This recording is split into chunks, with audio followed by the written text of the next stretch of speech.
Lengua. Conversaciones con Jorge Velázquez. Hola a todos, gracias por escucharnos, bienvenidos, gracias por estar ahí del otro lado escuchando Lengua.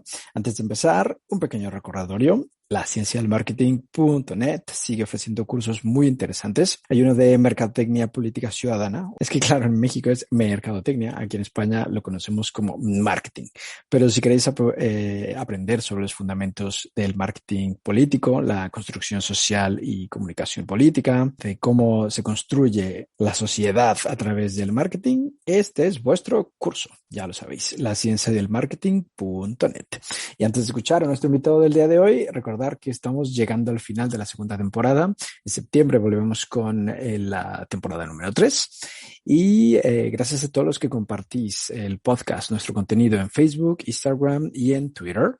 También gracias a las personas que nos apoyan en buymeacoffee.com y en patreon.com. Antes de escuchar a Alejandro Bloch, nuestro invitado al día de hoy, vais a notar la edición, o sea, los cambios de edición en este episodio porque, claro, es lo que tiene ser una persona interesante, que estás lleno de reuniones, llenos de compromisos y tuvimos que parar la entrevista que estábamos haciendo vía Zoom y la continuamos vía WhatsApp. Así que vais a notar cambios en la edición. De todas maneras, el contenido es lo importante y es un gran episodio, así que a disfrutarlo. Hola amigos, bienvenidos a un nuevo episodio de Lengua. Tenemos un invitado que está lejos, muy lejos, en Quebec, Montreal, nada más y nada menos, en Canadá. Bienvenido Alejandro Bloch. Gracias Jorge, un placer estar acá. ¿Qué tal estás? Bien, muy bien, la verdad, bien contento de hablar contigo y con tu audiencia. Efectivamente. Bueno, te hemos hecho madrugar, lo siento, pero vas a ver que va a merecer la pena. Sí, no está tan mal, estoy acostumbrado, todo bien. Ok. Bueno, te ha nominado tu hermana, Mariana Bloch. ¿Tienes algún mensaje para ella? Bueno, no sé si después de la entrevista te diré si le agradezco o... ¿O no? No, pero bueno, escuché lo que dijo, así que sí, muchas gracias por nominarme y por sus palabras. Perfecto. Sabes que nuestro podcast es de gente interesante.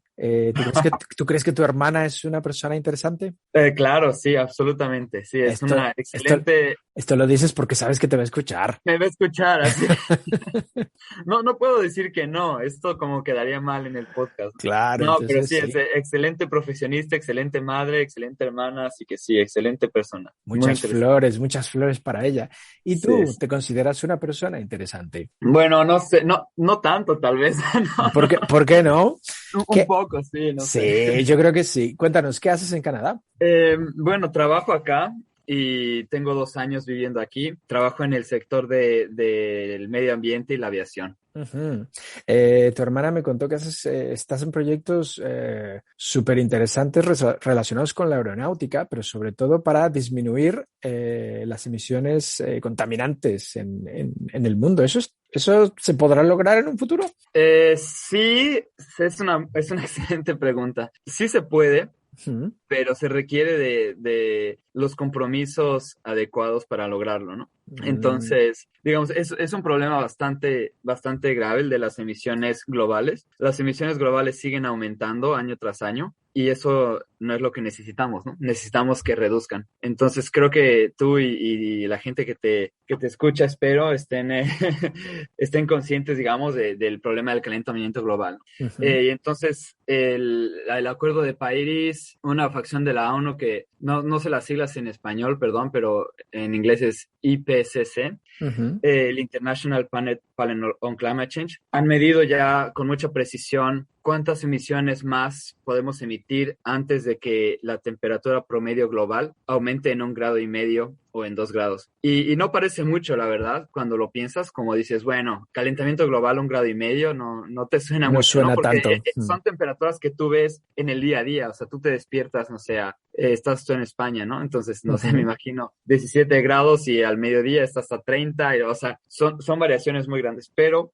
cuando tomas la temperatura global promedio de un año de una región, las sumas todas, las divides entre los días, etcétera, y las vas comparando año tras año, sí que vemos una tendencia que aumenta, ¿no? Y esto es preocupante porque está pasando demasiado rápido. Entonces, las plantas, los corales, los animales, los ecosistemas, etcétera, pueden resistir cambios de temperatura en un día, pero cuando comenzamos a ver estos cambios, ¿no? Que año tras año es un año caliente y más caliente que el anterior y más caliente el anterior. Entonces estos ecosistemas empiezan a reaccionar y, por ejemplo, los corales son muy sensibles a la temperatura, no pueden vivir en un océano más caliente, que además, bueno, no me quiero ir muy a detalles, pero aumenta la acidificación de los océanos y entonces empiezan a morir, ¿no? Entonces, un aumento de 1,5 grados, que es tan poquito, representa, por ejemplo, que el 90% de los corales del mundo se van a morir.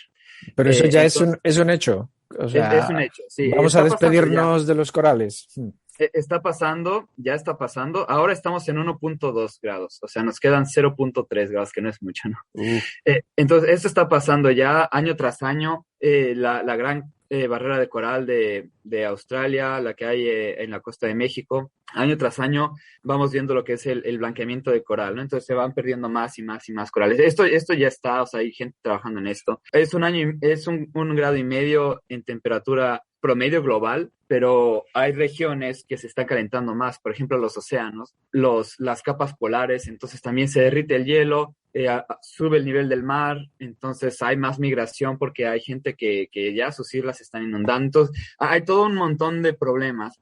Eso es a lo que voy, que está cuantificado y hay una cierta prisa de actuar, ¿no? Tenemos que apurar. Tenemos que hacerlo ya. Claro, entonces tu pregunta es, ¿se puede lograr? Y yo te digo, claro que sí, o sea, sí se puede, pero se necesita actuar ya, se necesita que los gobiernos empiezan a invertir el capital correcto en estas iniciativas para descarbonizar, porque tú y yo podemos tomar una decisión y decir, ok, no voy a usar el coche, no voy a comer carne roja, voy a bajarle al aire acondicionado, etcétera. Y todo esto importa, pero la verdad es que al final las grandes partes de las emisiones necesitan de inversión, ¿no? O sea, necesitan realmente arreglar de fondo las cosas. Entonces, dentro de todo este contexto está la aviación. Y yo te pregunto a ti, porque me gusta mucho hacer esta pregunta. A ver. ¿Qué porcentaje de las emisiones globales crees que vengan de aviación? Y no, o sea, puedes adivinarlo, no importa. No sé, un 20%, 30%. Sí, generalmente esa es la respuesta que da la gente. Ajá. 20, 30%. Pero la realidad es 2%. Ah, sí, es poco entre comillas, ¿no? Claro, entonces muchas de las personas piensan que es 20, 30%. En realidad, los mayores emisores son la energía. Uh-huh. Entonces, emitimos emisiones porque quemamos combustible para generar energía, la industria y la agricultura, ¿no? Y la aviación es 2%. Entonces, no es tanto, es verdad, pero no es tanta la población que vuela. Entonces, 2% es de todos los pasajeros, pero hay pasajeros frecuentes, hay gente que va y viene, ¿verdad? Uh-huh. Entonces, al final, cuando divides estas emisiones entre los números de individuos que viajan, es bastante. Entonces, yo puedo viajar y las mayores emisiones de un año para mí van a ser los viajes de avión. Entonces, claramente, si todo el planeta viajara en avión, entonces sí sería... Sería un gran problema. Sería mucho más. Pero el problema acá es que, bueno, por un lado, la aviación sí emite 2%, pero igual son 900 millones de toneladas de carbón, que es bastante. Es que, claro, 2% suena muy poquito, pero en toneladas... Es mucho, sí, es mucho. Y la otra cosa es que la percepción de la gente es esa, es que es 20 o 30%. Entonces, el sector de la aviación tiene que reducir sus emisiones, una, para contribuir con esta lucha global de reducir las emisiones de efecto invernadero, y dos, porque la gente ahora ya no quiere volar por medio ambiente. Entonces, si la aviación quiere seguir existiendo, sobreviviendo y creciendo, tenemos que encontrar soluciones que estén alineadas con la ciencia y con lo que la gente quiere y espera, ¿no? Eso suena, o sea, decirlo es muy fácil, pero me parece que será complicado, ¿no? Sí, ahora es complicado. Entonces te puedo contar un poco bueno, te di el contexto ya de las emisiones globales y una visión un poco sombría de lo que puede pasar si no actuamos. Pero ahora, enfocándonos en la aviación, tenemos algunas restricciones. Digamos, una de ellas es que un avión, para certificarse, desde el punto en el que empiezas a desarrollar un nuevo avión hasta el punto en el que el avión está certificado y vuela, pueden ser 10, 15 años. Fácil, ¿no? Wow. Si no es que más. Entonces, y esto es por cuestiones de seguridad. Entonces, un avión, todos los sistemas se van a probar una y otra vez, y el avión va a volar una y otra vez, y van a hacer cambios y lo tienen que volver a probar. Y son procesos muy largos. Uh-huh. Entonces, esa es una. Dos, una vez que el avión entra en servicio, se va a quedar volando 20, 30 años. Entonces, los aviones que están siendo producidos hoy, que salen de la fábrica hoy, van a seguir volando en el 2050. Imagínate, ¿no? O sea, 2050 que lo vemos como tan lejos, pero en el 2050, esos aviones que tú ves hoy saliendo de la fábrica van a seguir ahí volando. Entonces, si yo decido el día de hoy producir un avión de 0 emisiones, que es posible y ahora podemos hablar de eso, me voy a tardar 15 años en desarrollarlo y luego todos esos aviones durante hoy y los siguientes 15 años van a seguir siendo aviones que contaminen, digamos, y después esos aviones van a empezar a entrar al mercado, pero no los sustituyen todos, o sea, hay como 20,000 aviones volando hoy, ¿no? Entonces los empiezan a sustituir poco a poco. Entonces te imaginas, ya estoy hablando entrar en servicio 2035 y te estoy hablando en el 2050, tal vez va a haber, no sé, me invento, ¿no? Pero un 10%, 15% de aviones 0 emisiones. Entonces estamos hablando de décadas, ¿no? Claro, esto es un proceso largo. Es un proceso largo. Y yo te estoy diciendo que ahora estamos en 1.2 grados de temperatura, de aumento de temperatura global, y nos queda 0.3. Entonces hay un sentimiento de urgencia, ¿no? Porque estamos hablando de ciclos muy largos, ciclos de desarrollo largos, ciclos de vida muy largos. Entonces es un problema, pero se puede. Y eso es parte del trabajo que yo hago, ¿no? Entonces comenzamos a ver, bueno, hay mucha gente trabajando en esto. Para empezar, todas las empresas que producen aviones, muchos de los gobiernos, aerolíneas, hay mucha gente que trabaja en esto. Y tradicionalmente lo que se hace es que se mejora la eficiencia del avión. Entonces digo, ok, yo tengo mi avión estándar, digamos, un tipo un Ryanair, ¿no? Un Boeing 737. Entonces tomo ese avión y digo, bueno, ¿qué es lo que puedo hacer para mejorarlo? Pues, ¿dónde se quema el combustible? En el motor. Entonces vamos a mejorar el motor. Entonces se desarrolla un motor, esto se tarda más o menos 10, 15 años, y se crea un motor que es más eficiente y es como generalmente un 15% más eficiente cada generación, ¿no? Ok. Y luego tomo mi fuselaje y digo que este fuselaje es de aluminio, es pesado, vamos a sustituirlo por materiales más ligeros, vamos a mejorar la aerodinámica, entonces le pongo unas puntitas así en las alas que reducen el arrastre con el viento, digamos. Y entonces hago estas mejorías al avión, lo mismo que vemos en un coche, ¿no? Claro. Lo mismo pasa con los aviones, son más modernos. Sí. Entonces mejoras el material, ¿no? Entonces generalmente un avión nuevo generalmente es 20% más eficiente que el avión que reemplaza. Sin embargo, la demanda por la aviación aumenta, ¿no? Entonces, sí, yo traigo un avión nuevo, más eficiente, pero más gente vuela y necesito más aviones. Entonces, lo que ha pasado tradicionalmente es que esos beneficios en eficiencia se pierden porque aumenta el número de aviones. Entonces, tengo un avión 20% más eficiente, pero tengo un 25% más de gente volando, digamos, ¿no? Entonces, las emisiones siguen creciendo y creciendo, como pasa en todos los sectores. O sea, esto pasa en todos los sectores. Entonces, eso suena a ir como a contracorriente, ¿no? Entonces es como estar persiguiendo una zanahoria, ¿no? Claro. Como correr en una duna de arena, ¿no? Se te va la arena por debajo. Uf. Entonces no te caes, pero tampoco llegas a la Claro. Entonces, ¿cuál es la solución? Hay dos cosas que se pueden hacer. Y si me escuchan mis colegas, me van a linchar por la primera. La primera es no volar, ¿no? Y está bien, hay que mencionarlo. O sea, tú puedes no volar y se acabó el problema, ¿no? Pero ahora, no estoy recordando ahora el número, pero millones de personas, creo que el número son como 40 millones de personas que están empleadas por la aviación. Y ahora, por ejemplo, con el COVID, vimos, ¿no? Los vuelos pararon, la gente no está volando. ¿Y qué pasó? Pues muchos de mis colegas perdieron el trabajo, pilotos sin trabajo, o sea, son millones de personas que dependen de esto. Y además, los sectores indirectos, ¿no? El sector del turismo. En España, por ejemplo, uno de sus principales ingresos es el turismo. Fue un drama. México, y en México también. Entonces, imagínate, o sea, restaurantes, cafés, hoteles, ¿no? La conexión social, lo que te permite la aviación. Yo estudié en varios países, he trabajado en varios países, entonces se pierde esta conectividad. Entonces, esa es una opción, pero tal vez no es la ideal. La otra opción es cambiar el combustible, porque de ahí es donde se generan las emisiones. Eso suena más fácil, ¿no? ¿O no lo es, en realidad? Más o menos. Más o menos. Entonces, tú puedes decir, ok, ¿de dónde vienen mis emisiones? Bueno, las emisiones que nos preocupan hoy en día son las del dióxido de carbono, ¿no? Entonces, óxido de carbono, oxígeno y carbón. ¿El oxígeno es un problema? No. O sea, el aire tiene oxígeno, respiramos oxígeno, entonces no es un problema. No viene del combustible, viene del aire, ¿no? El carbono, ok. dióxido de carbono. ¿El carbono de dónde viene? Viene del combustible. Un combustible es un hidrocarburo, ¿no? Uh-huh. Esto es una palabra que, no sé, habrás escuchado, pero todos los combustibles hidrocarburos, o sea, la gasolina, el diésel, el combustible de aviación que usamos en los coches, en los autobuses, en los camiones, en los aviones, uh-huh, está conformado de hidrógeno y carbón, ¿no? Por eso se llama hidrocarburos. Ok. Entonces, cada vez que yo quemo un combustible, no importa qué tan eficiente lo haga, siempre que quemo un combustible, voy a producir CO2, porque el combustible tiene carbón. Entonces, yo tengo un litro de combustible, tiene carbón ahí, es un hidrocarburo, viene del petróleo. Lo quemo, ¿a dónde se va ese carbón? No desaparece, ¿no? Es como conservación de la masa, digamos. Claro. Y se va ¿a dónde? A la atmósfera, como dióxido de carbono.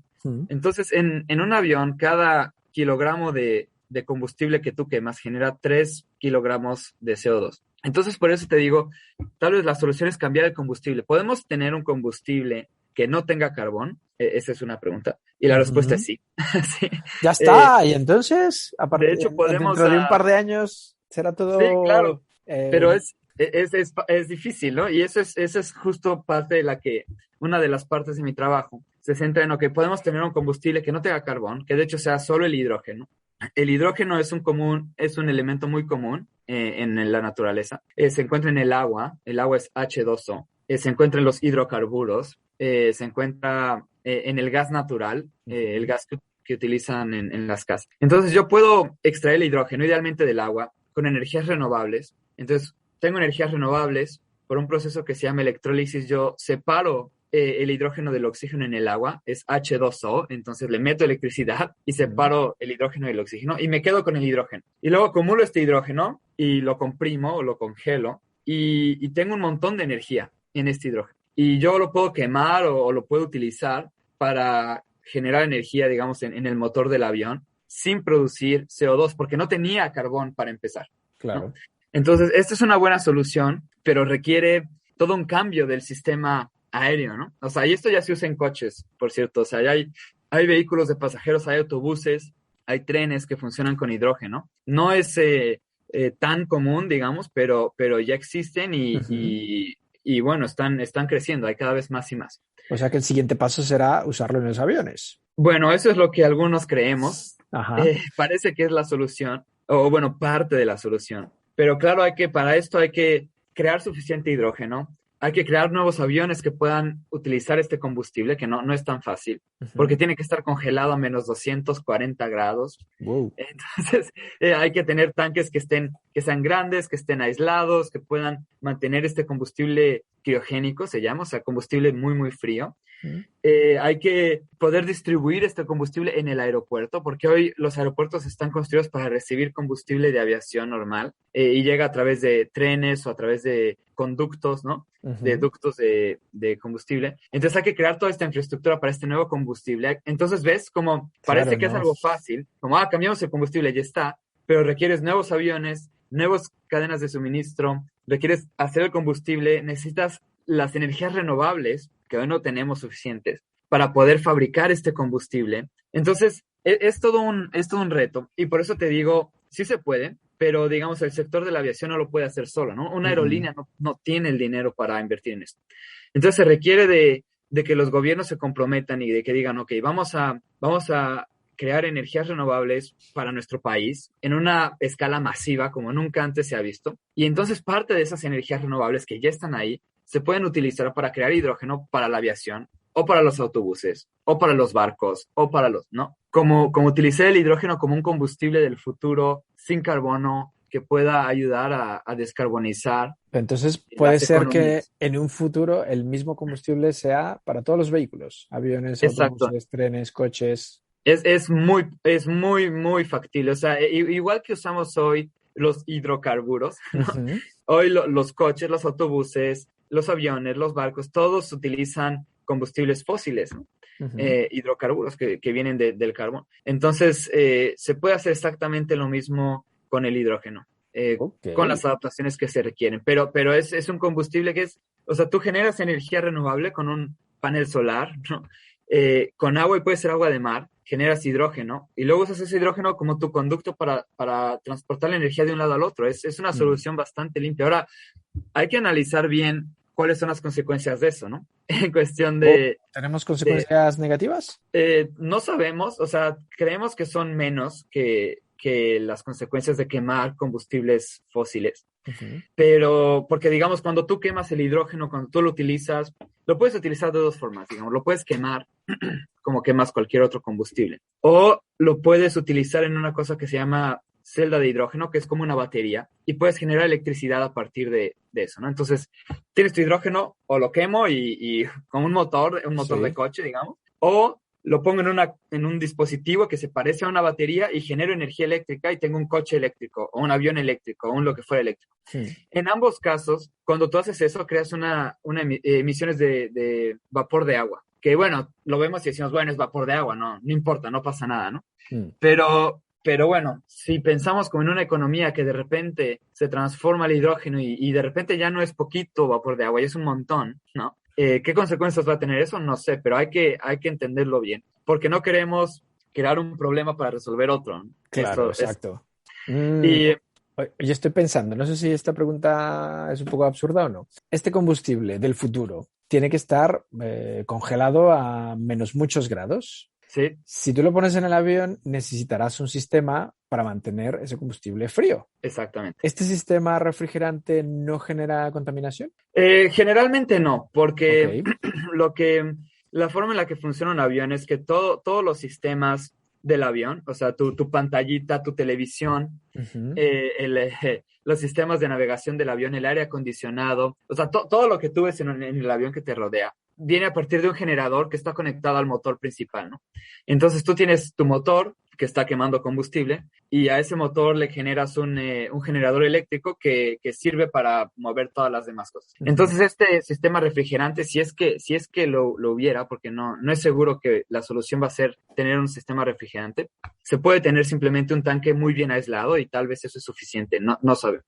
Okay. Pero bueno, si tuvieras un sistema refrigerante, sería como tu refrigerador, digamos, el refrigerador de tu casa. Que no conectas sé. a la luz y ya está. Sí, o sea, estaría conectado a la luz, en vez de a la luz está conectado a este generador eléctrico en el motor, Uh-huh. pero no hay razón por la cual sería contaminante. Bueno, claro, a menos que uses una sustancia para la refrigeración que sea contaminante, pero esto generalmente no sucedería.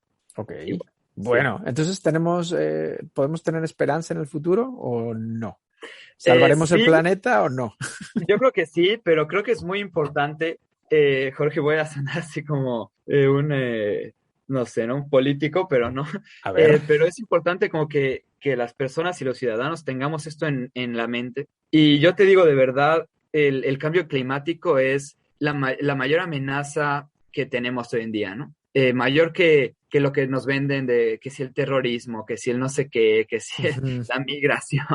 O sea, no, el COVID, o sea, esto, digamos, la escala de lo que puede pasar si no actuamos es realmente imprecedente, ¿no? O sea, estamos hablando migración masiva, pobreza, sequías, pérdida de diversidad. O sea, esto es un costo para la economía que no sé el número porque es tan alto que yo creo que nadie lo sabe. Claro, no, ¿Sí? imposible O sea, de determinar. Es demasiado. Entonces, yo creo que es importante que las personas tengan esto en mente en el momento de votar por un candidato, ¿no? Y que la gente que va al gobierno tenga el cambio climático y el medio ambiente como una prioridad en la agenda, no como algo que se hace como un lujo, sino esta es mi prioridad. Y que la gente vote por estas personas, ¿no? ¿Por qué? Porque lo que necesitamos es eso, es como un compromiso de los gobiernos que digan, ok, vamos a tener una política agresiva de descarbonización de nuestra economía y eso es lo que necesitamos. Entonces, si esto pasa, sí hay esperanza, ¿no? Y ahora, a finales del año va a haber una convención en Escocia, en Glasgow, donde se van a unir varios de los líderes mundiales para revisar los compromisos del Acuerdo de París y con un poco de suerte hacerlos más ambiciosos. Y ahora tenemos a la economía que históricamente ha contaminado más en el mundo, que es Estados Unidos, se volvió a unir al Acuerdo de París, por suerte. Menos mal. Menos mal. Pero bueno, eso es... ahora yo creo que eso es lo que se requiere, ¿no? Como compromisos reales y no nada más decir como vamos a reducir las emisiones a sino realmente hacerlo, ¿no? Y si esto sucede, entonces sí hay esperanza. ¿Qué le dirías a los negacionistas del cambio climático? Bueno, no sé, es un poco como les diría que, bueno, es que no se puede tener una conversación científica, creo, cuando comienzas de una premisa así como el cambio climático no existe, ¿no? Porque, digamos, cuando tienes la evidencia, lo estamos viendo, ¿no? Año tras año los corales se están muriendo, las temperaturas se han medido, se sabe que es una correlación con el dióxido de carbono. O sea, hay tanta evidencia desde mi punto de vista que es difícil poder tener un argumento como, no es como, no sé, como si yo te digo, hey, no tienes dos ojos, ¿no? Claro. O sea, ¿En qué te basas? Lo podemos argumentar si quieres, pero Es creo absurdo hacerlo. Sí, es como intentar realmente fundamentar las razones por las cuales no creen en el cambio climático, y yo creo que si realmente lo hacen y se ponen ¿sabes? A leer la ciencia detrás, al final estas personas se terminarán convenciendo solas. Exacto, que tampoco hay mucho que decirles, es bastante obvio. Empezamos hablando de las emisiones, los aviones y demás, pero no sabe la gente que nos escucha quién eres, porque eres un experto en el tema. ¿Nos puedes hacer un resumen de tu carrera? Porque tú eres mexicano, pero como mencionaste hace un rato, has viajado por todo el mundo. Sí, bueno, pues yo soy mexicano. Orgullosamente, te debo decir. Claro. Y estudié la carrera de Ingeniería Mecánica en México, en el Instituto Tecnológico de Monterrey. Y después hice una maestría en Nueva Zelanda, en la Universidad de Auckland, en Ingeniería Mecánica, y me enfoqué mucho en termodinámica, o sea, en estudiar la ciencia del calor y de los fluidos, o sea, cómo se mueve el aire sobre un ala de avión, o alrededor de un coche, o la sangre en tus venas, o sea, todos los fluidos, digamos, bueno, no todos, pero casi todos los fluidos se comportan de una manera similar. Entonces, entender esos principios físicos de cómo es, y el calor también. Muy interesante, te debo decir, porque la termodinámica es una ciencia que explica cómo funciona un coche, un refrigerador, pero también el universo entero, una estrella, todo. Entonces, es muy interesante, pero bueno. Entonces hice una maestría en eso. Y después trabajé en Nueva Zelanda varios años, bueno, 4 años, en cosas de ingeniería, diseñando máquinas y viajando por todo el país y viendo proyectos, y muy interesante. Okay. Y después me cansé un poco de eso y quería volver a la aeronáutica, porque a mí me gusta la aeronáutica. Y bueno, hice 6 meses de estudios en Italia antes, en aeronáutica, y me quedé como muy apasionado con eso.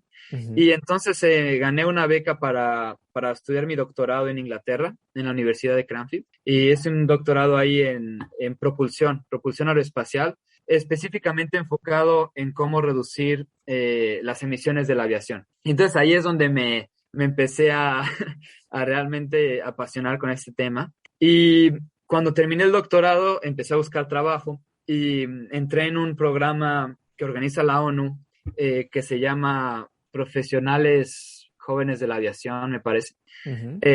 Y lo que es un programa donde contratan gente que ya tiene experiencia, o sea, no es como un internado, una estadía, sino tú tienes que tener ya experiencia, una maestría, no sé qué, y te contratan en colaboración con 3 organizaciones internacionales. Una que se llama ACI, que es una organización internacional que representa a todos los aeropuertos del mundo. Otra que se llama IATA, que es lo mismo de las aerolíneas. Entonces, todas las aerolíneas se unen en esta organización que pone estándares para las aerolíneas. Y la OASI, que es la Organización de Aviación Civil Internacional, que es la agencia especializada de la ONU que estandariza y regula la aviación. Entonces, estuve en estas 3 organizaciones, en los departamentos de medio ambiente de las 3, y bueno, aprendiendo de expertos en el tema, y también intentando contribuir un poco con las cosas que yo sabía de tecnología y propulsión, etcétera. Y bueno, después de eso continué trabajando con la Organización de los Aeropuertos hasta ahora, justamente en esta cuestión de cómo integrar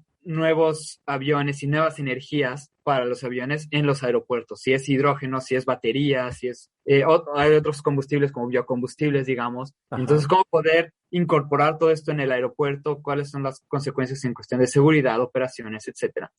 Y este último trabajo estuvo apoyado muy fuertemente por una compañía inglesa que se llama el Instituto de Tecnología Aeroespacial, en inglés es ATI, Aerospace Technology Institute, que es un instituto en Inglaterra que básicamente como dirige la investigación y la estrategia aeroespacial en Inglaterra. Entonces ellos están ahora desarrollando un proyecto de tener un concepto de un avión de 0 emisiones al final del año, que puede entrar en servicio al final de la década, digamos. Es como una como cuando en Estados Unidos se trabajó en llevar al hombre a la luna. Ajá. Más o menos es lo mismo que están haciendo en Inglaterra ahora con un avión de 0 emisiones. Entonces, ellos tenían mucho interés en saber las implicaciones aeroportuarias, entonces apoyaron ese trabajo. Y ahora, desde el 7 de junio, estoy ya trabajando con ellos de tiempo completo.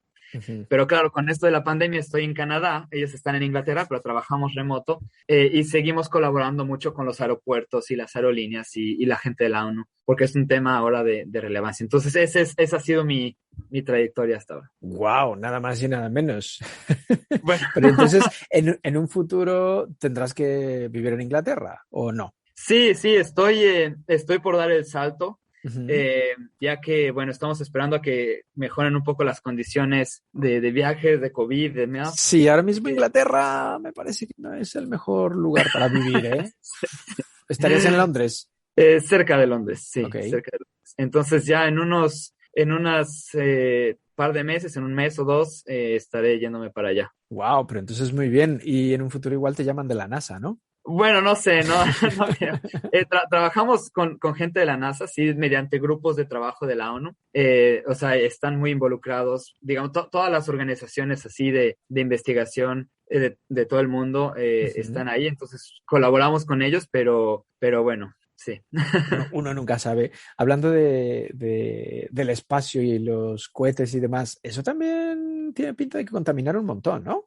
Sí, Hombre, también. esas emisiones no son como las de un avión. Esas emisiones tienen que ser... ¡buah! La verdad que no soy un experto en emisiones de lanzamientos de cohete. Ajá. Te puedo decir que mucho de lo que vemos, no sé ahora, pero tradicionalmente, todo ese como humo, ¿no? Que se ve, en realidad es vapor de agua porque el hidrógeno, de hecho, se comenzó a utilizar en el sector espacial. Antes, entonces, tienes un tanque de hidrógeno, un tanque de oxígeno y los combinas y eso es lo que estás quemando en el cohete. Okay. Entonces, cuando tú quemas eso, tu emisión principal es vapor de agua. Entonces, mucho del el vapor ese que ves grande es vapor de agua, que no es tan dañino, pero por las temperaturas a las que lo quemas y por todo eso, yo creo que sí debes tener otras emisiones, óxidos nitrosos y otras cosas que no son tan amigables al medio ambiente, pero no te sabría decir cuál es el efecto ni cuáles son las emisiones exactamente porque no lo he visto a detalle. Ok, te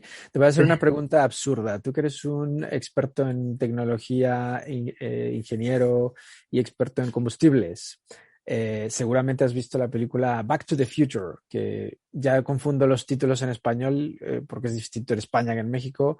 Volver al pasado, no, volver al futuro. Volver al futuro. Regreso al futuro. Bueno, regresar, lo que sea. Sí. ¿Te acuerdas que al final el combustible es basura?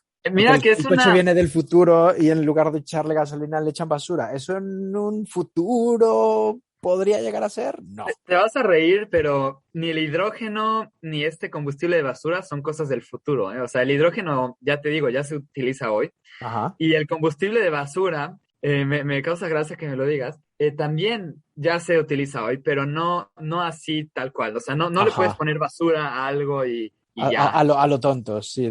Y ahí te vas, ¿no? O sea, es como no le puedes poner agua al coche y quemar agua, ¿no? Tienes que, claro. El agua es tu principal proveedor de hidrógeno, pero tienes que hacerle algo al agua y sacas el hidrógeno y luego puedes usar el hidrógeno para tu coche, ¿no? Okay. Eso sí. Con la basura es algo similar porque la basura, especialmente esa basura que es de comida, digamos, ¿no? Desperdicios de comida. ¿Orgánica? Desperdicios ¿Perdón? Basura orgánica, ¿no? Basura orgánica. Si tú la tiras a la calle y la dejas ahí, digamos, o la dejas en tu casa, se va a empezar a descomponer y todo lo orgánico, digamos, contiene carbón también, este enemigo, ¿no? Ajá. El carbón. ¿Y qué pasa con ese carbón cuando la comida se descompone? Se va a la atmósfera, ¿no? Entonces, esta comida al descomponerse produce gas y ese gas se va a la atmósfera y es un efecto es un gas de efecto invernadero también. Entonces, ahora ya hay gente que dice, bueno, ¿por qué no juntamos toda la basura orgánica, la descomponemos y capturamos ese gas y ese gas lo utilizamos como combustible? Ajá. Y esto se puede. Biocombustible para los coches, o sea, biodiesel, o combustible para la aviación, o gas natural para cocinar. Sí. Esto ya pasa, hay plantas en el mundo que hacen esto, y uno de los caminos que tiene la aviación que no lo mencioné muy a detalle, para descarbonizar, es utilizar combustibles que vengan de este tipo de fuentes. En vez de sacar el combustible de un pozo petrolero, con basura generas gas, con el gas generas combustible, el combustible lo usas para los aviones. Entonces esto ya es... en Inglaterra van a abrir una planta de Losis, no sé, en 2 o 3 años, que va a producir combustible a partir de basura, de desperdicio orgánico. Entonces es una realidad. Es una realidad, sí. Bueno, hoy en día ya ha habido, creo que 300,000 vuelos que han tenido una mezcla de biocombustible, no de basura, viene a partir de desperdicios también, pero desperdicios animales, o sea, grasa de vacas o de pollos, o sea, cuando matan a los animales para hacer la carne, todo ese desperdicio se puede utilizar, hay mucha grasa y esa grasa también contiene carbón, se puede utilizar toda esa grasa para crear combustible también. Entonces ya ha habido 300,000 vuelos que han volado con una mezcla, o sea, con un poco de combustible que viene a partir de fuentes animales, vegetales o de desperdicio. Oye, hablando de animales, no sé si tú sabes del tema, hay una gran parte de la contaminación en el mundo que se supone que es real. Este temido CO2, como dices tú, nuestro enemigo, que viene de las flatulencias de las vacas. ¿Eso es real? Sí, tengo un coche pasando ahora, un camión, perdón por el ruido. No te preocupes. Pero sí, es real. Digamos, no es solo la flatulencia de la vaca, o sea, la agricultura es uno de los emisores más grandes que hay. Y por cierto, tus preguntas no son malas, o sea, son excelentes. Pero la razón por la cual la agricultura, la carne roja, contamina tanto, no es solo por las flatulencias, sino porque para tú poder tener tantas vacas y poder alimentarlas, necesitas espacios grandes que tengan pasto, o que tengan algo para que las vacas coman. Y ese espacio generalmente estaba ocupado por árboles. Entonces lo que sucede es que tú cortas esos árboles y pones a las vacas allá a comer. Entonces no solamente es la flatulencia, sino es todo el ciclo de vida y el cambio de uso de la tierra que se podría utilizar para plantar árboles o plantas, o que se cortan para poder tener ganado. Y eso es lo que ha pasado en países, no sé, Brasil, por ejemplo, ha deforestado un montón del Amazonas para poder mantener ganadería, ¿no? O agricultura. Entonces, la mayoría de las emisiones viene de ahí, porque si tú tienes una hectárea de bosque biodiverso, ¿no? O sea, tienes árboles, plantas, enredaderas, bla, bla, bla, vas a absorber una cantidad de carbono impresionante de la atmósfera año tras año, y de repente quitas eso y perdiste esa capacidad de absorber ese carbono, ¿no? Entonces, no absorber, pues tiene el mismo efecto que emitir. Entonces, de ahí es de donde viene la gran contaminación de la carne. Del cambio de uso de la tierra. ¿Y en verdad sirve de algo que la gente deje de comer carne? ¿O se está poniendo su granito de arena? Es una buena pregunta. Yo creo que sí. Yo no soy vegetariano, intento comer menos carne, pero sí, o sea, yo creo que es un balance, ¿no? Entonces, manejar tu coche menos, conducir, como se dice en España, conducir menos, volar menos, comer menos carne roja, no usar el aire acondicionado tanto. O sea, todas estas son cambios de comportamiento que sí deben afectar y lo tenemos que hacer todos, ¿no? O sea, el planeta no puede sustentar una sociedad que come carne roja todos los días, todo el mundo. O sea, los 7,000 millones de habitantes. No se puede, es imposible. Entonces, como claramente tenemos que reducir nuestro consumo, pero hacerlo todos, ¿no? O sea, antes la carne era súper cara y la gente no comía carne todos los días porque ¿no? Pero entonces era más sustentable porque era cara, se hacía en las ocasiones especiales. Y ahora estos sistemas de producción masiva lo han abaratado y tienen su impacto ambiental, ¿no? Entonces sí es parte de la solución. Y también, o sea, consumir menos, porque digamos, decimos, ok, no voy a comer carne roja, ¿no? Pero cada semana me compro algo de Amazon, ¿no?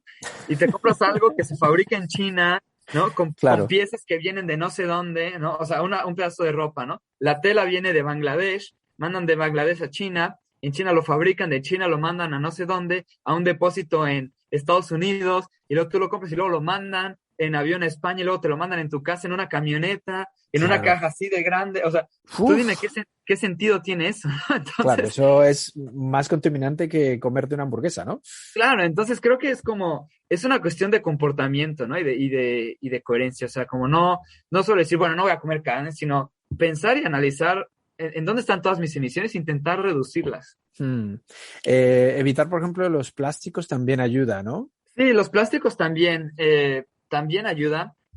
Aquí no estamos hablando tanto de una contaminación de emisiones de CO2, pero digamos, sabemos, ¿no? Europa tira miles de millones de toneladas de plástico al océano cada año. Entonces, sí, reducir los plásticos es importante. Y ahí sí debo decir que, por ejemplo, Latinoamérica está muy por delante de Europa en cuestión de regulación de plásticos, porque en muchos países tú vas, en mi estado, en Querétaro, en México, no te dan bolsas de plástico. O sea, no es como te la damos, pero te la cobramos. Ajá, no. No te las dan, no existen. Va, se acabó, ¿no? Entonces, y Latinoamérica, de hecho, Colombia fue de los primeros países en tener políticas fuertes de plásticos y llevan muchos años de ventaja. Wow, mira, eso no lo sabía. Entonces, Sí. no existen las bolsas de plástico. En algunos lugares sí. En México las regulaciones son por estado, pero si tú vas a una tienda en Querétaro, ya no te dan bolsas de plástico, ¿no? O sea, tienes que llevar tus propias bolsas. Claro, tienes porque que tampoco te las venden. No te las venden, no. No es como, porque digamos, no sé, hay países aquí en Canadá, te la ven, o sea, te dan la bolsa de plástico y te cobran un centavo, ¿no? Claro. Bueno, la gente lo puede pagar y siguen las bolsas fluyendo, o a veces te las dan gratis. En México no, bueno, en Querétaro no te las dan, simplemente no hay. Claro. Se supone, aquí hay algún supermercado que te da bolsas de plástico, pero algunas, no todas, se supone que están hechas de fécula de patata. Claro, sí, te las dan de materiales biodegradables. Algo más que el ciudadano promedio pueda hacer para evitar el calentamiento global, algo que esté en sus manos. Hay muchas aplicaciones en internet que te pueden ayudar a cuantificar tus huellas de carbono. Entonces, si pones, no sé, Carbon Footprint en Google, hay varios programas y tú puedes meter ahí más o menos tus hábitos, ¿no? Como tanta carne, conduzco tantos kilómetros, mi casa es de tanto tamaño. De ahí te va a aparecer de dónde cuáles son las fuentes más grandes de emisiones personales.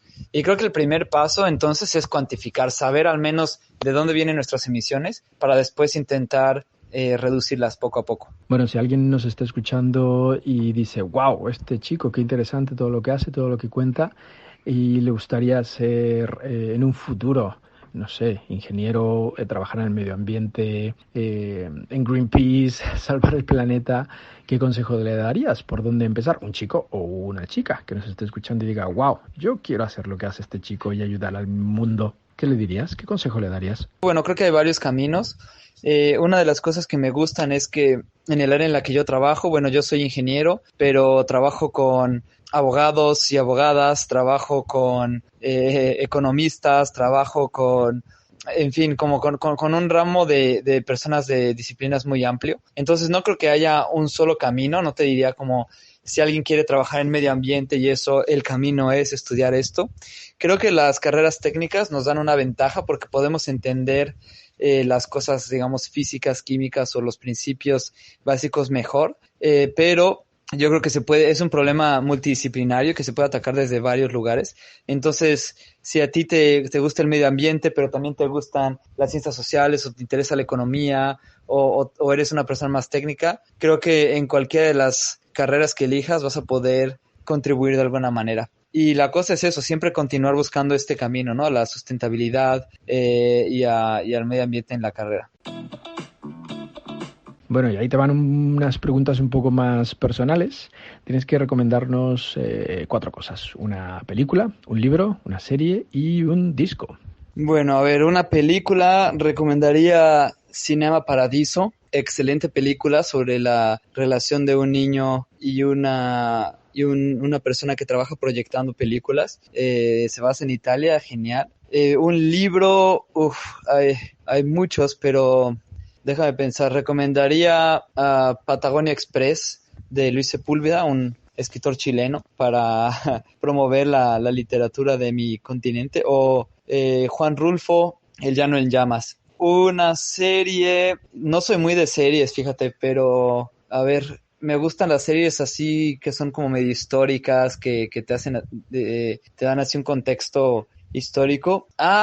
Te podría recomendar la de Chernobyl, creo que está en HBO. Genial, sobre el accidente en la planta nuclear de Chernobyl. Muy, muy buena serie. Y un disco, bueno, es que ya creo que como mi hermana también lo dijo, no, yo tampoco soy muy de escuchar un disco entero, pero recomendaría Compay Segundo, cualquier canción de él, música cubana, muy buena para llegar el día. ¿Qué opinas de las redes sociales? No sé si estás en Facebook, si estás en Instagram, en Twitter, estás, no estás, te gustan, las usas, te parece que son útiles o pasas completamente de ellas. Yo estoy en Facebook, en Instagram. Instagram no lo uso mucho, la verdad. Facebook menos, o sea, a veces, bueno, ninguna de las dos mucho. Me meto ahí a ver como de vez en cuando. En LinkedIn sí estoy, ahí sí soy más activo porque pongo cosas del trabajo, del cambio climático, etcétera. Ahí estoy, si me quieren buscar Alejandro Blog. Creo que es un arma de doble filo, ¿no? Por un lado, por ejemplo, en LinkedIn o en LinkedIn, no sé cómo lo pronuncien, yo he conectado con un montón de profesionales de diferentes lugares, gente con la que he empezado a colaborar, con la que comparto artículos, gente que no conozco, pero que sigo y me entero de conferencias, de publicaciones, etcétera. Me parece súper útil. Me gusta mucho porque así te mantienes al día, vas viendo qué va pasando en diferentes cosas del mundo. Es como, yo lo tomo como un noticiero de mi ámbito profesional, digamos. Entonces, en ese sentido, me gusta. Las otras, Facebook, Instagram y eso, pues un arma de doble filo, ¿no? Porque ya sabemos todos la historia esta de que no son gratis, que estas compañías, ¿sabes? Utilizan nuestra información para darnos publicidad, etcétera. Es algo con lo que no me siento muy cómodo. Pero luego tienen el otro aspecto de, pues sí, uno no postea siempre en estas redes sociales cuando uno está feliz, ¿no? O sea, estoy en la playa, pongo una foto, estoy con mi novia, pongo una foto. Pero nadie postea los momentos tristes. Entonces, cuando la gente está triste, se mete a las redes sociales y ve la vida perfecta que lleva todo el mundo. Entonces eso, pues hay personas a las que eso les deprime todavía más, ¿no? Entonces veo como, bueno, ese es uno de los lados. Otro de los lados, pues es esto como que de alguna manera se va perdiendo más el contacto personal, ¿no? Porque pues ya todo está ahí en Instagram, todo está en Facebook, ya ves a la gente y no tienes ni qué contarles. Se pierde un poco de privacidad, entonces, no sé, ¿no? Sales a algún lado y alguien toma la foto y ya todo el mundo se enteró de con quién estuviste, en dónde estuviste, entonces hay un aspecto de privacidad que tampoco me gusta mucho. Pero por el otro lado, bueno, yo he vivido en varios lugares y esto me ha permitido también mantenerme en contacto con estas personas y saber qué está pasando con sus vidas, etcétera. Así que arma de doble filo, como todo. Si no hubieses sido ingeniero y no estuvieses trabajando en aeronáutica, en controlar las emisiones de CO2 en el mundo, ¿a qué otra cosa te dedicarías? ¿A qué otra profesión? ¿Algo que te hubiese gustado ser o algo a lo que te hubieses dedicado en otra vida o en un futuro? Uno nunca se sabe. Si no hubiera sido ingeniero, me hubiera gustado estudiar medicina, me parece. Yo comencé, de hecho hice 6 meses en un curso de medicina y al final como que no me convencí, me salí, pero siempre me llamó la atención. Me parece una profesión bastante buena porque tu día a día es trabajar con personas, ¿no? Y tratar personas. Además es muy útil, como llevas tu conocimiento a donde vas y lo puedes aplicar inmediatamente. Bueno, como ingeniero sí, yo también llevo el conocimiento a donde voy, pero no es tan aplicable en el sentido en que necesito de más cosas, ¿no? Como necesito de herramientas, necesito de computadoras y software caro para poder analizar las cosas. En cambio, no sé, un médico puede hacer un diagnóstico así, ¿no? Así que, no sé, pienso que la medicina siempre me llamó la atención y también me llamaron la atención cosas más fuera de las ciencias, ¿no? Me gusta mucho leer, entonces en algún momento me hubiera gustado ser un escritor o me gusta bucear, submarinismo, así que también dedicarme al submarinismo y a la fotografía submarina, eso me hubiera gustado también. Y bueno, no te he contado, pero cuando publiquemos esta entrevista, la producción te va a hacer llegar 1 millón de euros a tu cuenta bancaria. ¿Qué te gustaría hacer con ese 1 millón de euros? ¿Qué podrías hacer tú con 1 millón de euros? 1 millón de euros, bueno, ¿qué haría con ello? Bueno, yo creo que una cosa, me imagino que debe ser linda de tener mucho dinero es poder regalarlo, ¿no? No se me ocurre una cosa que uno pueda hacer con el dinero que le pueda dar más satisfacción que compartirlo o regalarlo, como pues para eso está el dinero, ¿no? Eso o lo invertiría en desarrollar el hidrógeno para aplicaciones, para descarbonizar las aplicaciones que se puedan. ¿Qué te parece eso? Y bueno, antes de despedirnos, como te nominaron a ti, te toca nominar a ti, a 3 personas que podamos entrevistar aquí en el podcast de Lengua. 3 personas que tengan cosas interesantes que contarnos, no necesariamente famosas o conocidas, simplemente gente que sea interesante y que podamos entrevistar. ¿A quién podrías nominar? Te voy a nominar a 3 amigos míos de áreas muy diferentes. Primero a un gran amigo mío, Vicente Yepes, el doctor Vicente Yepes, que está en Alemania, tiene un doctorado en genética y ha hecho un trabajo muy interesante sobre cómo diagnosticar enfermedades genéticas a través de, identificar, no sé, enfermedades, mutaciones genéticas a través de modelación matemática, algo muy, muy locochón, pero es muy interesante. También voy a nominar a otro gran amigo mío, Daniel Cabello, que es un amigo mío de la universidad y ahora trabaja en una organización internacional, me parece que está en África, pero estuvo en África, en el Medio Oriente, administrando como ayuda internacional, entonces llega la ayuda internacional a diferentes países y él estaba a cargo como de distribuirle y demás, pero bueno, tiene experiencias muy interesantes, ha viajado por todo el mundo, así que te lo recomiendo que hables con él. Y también a una amiga, se llama Fernanda Prudencio, que es una chica bastante admirable, la verdad, es fotógrafa de la vida salvaje, una excelente fotógrafa y bueno, también lo mismo, ha hecho como documentales y fotografías por todos lados, su material es increíble, acaba de estar en Galápagos y bueno, yo la sigo en Instagram y veía sus videos de submarinismo con tiburones martillo y fotos de insectos y es de verdad una persona bastante interesante. Así que los 3 oradores de primera con excelentes historias que contar. Así que espero que los puedas contactar y que los disfrutes tú y tu audiencia. Muchas gracias y te mando un fuerte abrazo. Alex, ha sido un placer charlar contigo. ¿Y algo más que nos quieras decir antes de tu próxima reunión? No, muchas gracias. Un placer conocerte, he hablado mucho de ti, así que súper bien conocerte, te mando un fuerte abrazo. Lo mismo, pues gracias, chao. Chao. Lengua, conversaciones con Jorge Velázquez.